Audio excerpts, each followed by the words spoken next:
Hello po, ako nga pala po si San Gerald Navarro ng 3 Charlie at ito ang aking final output ng final third first quiz and final third of second quiz and final third of our final test. So, unang tanong, let's straight to the answer. To the question.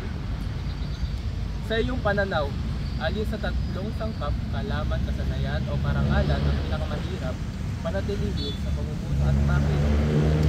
Firstly, mas pinakamahirap dito is yung kasanayan.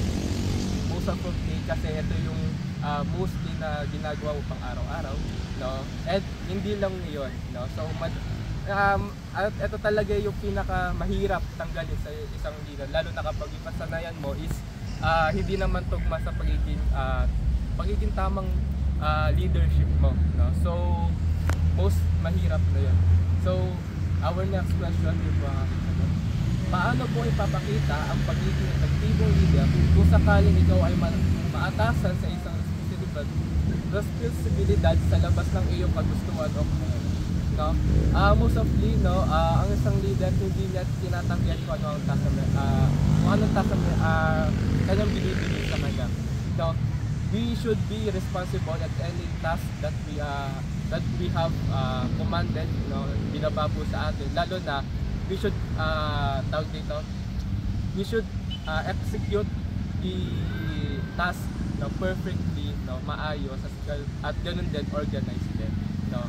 So yun po ang aking second. Ang third, kung ikaw ay nasa isang sitwasyon na kailangan pumili sa pagitan ng pakikisama paggawa ng tama, paano mo ito haharapin bilang isang criminologist? Now, mostly bilang isang leader, no, wala akong papanigan kung anong panig ba man yan, no? No, hindi ako papanig sa pakikisama, no? Pero papanig ko kung anong tama, no? Isang leader dapat hindi siya bias, lalo na sa kung anong ang tamang sagot, yun ang tamang sagot.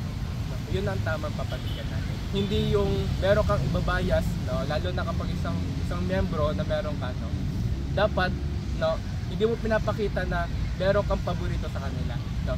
You should be equal, you should be fair, no. No, so yun po ang aking sagot po sa lahat ng. Maraming salamat.